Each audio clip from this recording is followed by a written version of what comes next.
我把热泪盈眶的未来藏进了后院的山洞里，这让我对未来又多了份期许。进城时，路过一个已经实现共同富裕的村庄，在这一处遗址的灶房内发现了2件器皿。就在准备撤离时，转身看见了一件结合了现代工艺和传统手工的重器被遗弃在这里。以它的气质搭配后院的山洞，肯定会摩擦出一个故事。撤退时，在偏房发现了一条还执着守护的田园犬。过来。可能很久没见陌生人，已经有点胆怯。田园犬就是这样认了这个家，即便忍饥挨饿，也不愿离开。回到家就对这件重器进行储水试验，外表虽然看起没有问题，但是担心会有沙眼之类的，于是放满水静止了几天，确保完好无损后，一个没有尝试过的大胆的想法就在脑海里浮现。我想用这件重器在后院山洞里做一件有意义的事情，因为之后还会对山洞进行改造。为了不影响之后的改造进度，我决定在山洞东南挖一个坑。刚开始的表面比较松软，看起来没有什么难度，片刻功夫就已经初见成效，但是越往下难度就成倍增加。不仅石头更为坚硬，人也得蹲着头，还得往下，空气中还弥漫着粉尘，整个人都处于极度抑郁状态。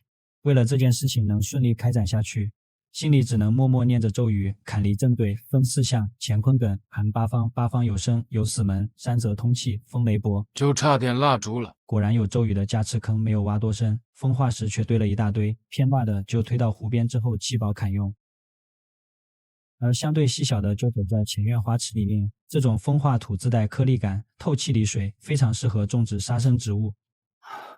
好，兄弟们，现在这个深度放坛子应该没有问题了，给它下坛了。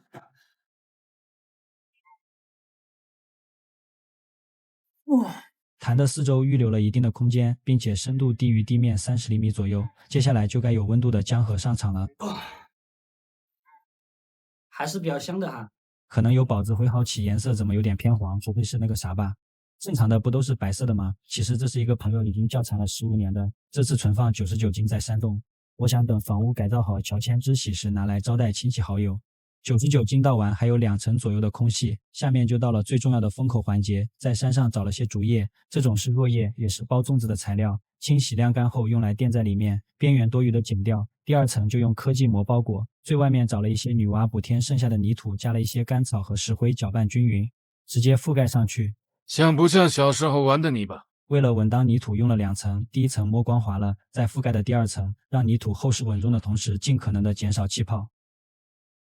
现在上封印。为了不影响山洞之后使用，坑的周围往下扩宽了一些，这样用钢板覆盖住，既可以隐藏起来，也不会占用山洞的空间。还是高估了钢板的承受能力。为了稳当，只能根据钢板的宽度再加2根方管进行支撑。现在这个秘密只有天知地知，你知和我知，你不说我不说，没人会知道的。就这样把暗淡无光日子里的良药堕入腹中的惆怅，更是热泪盈眶的未来埋进了土里。希望重启之时，只有良辰吉日时的喜悦，阖家欢庆举杯时的笑声和辛苦付出换来的结果。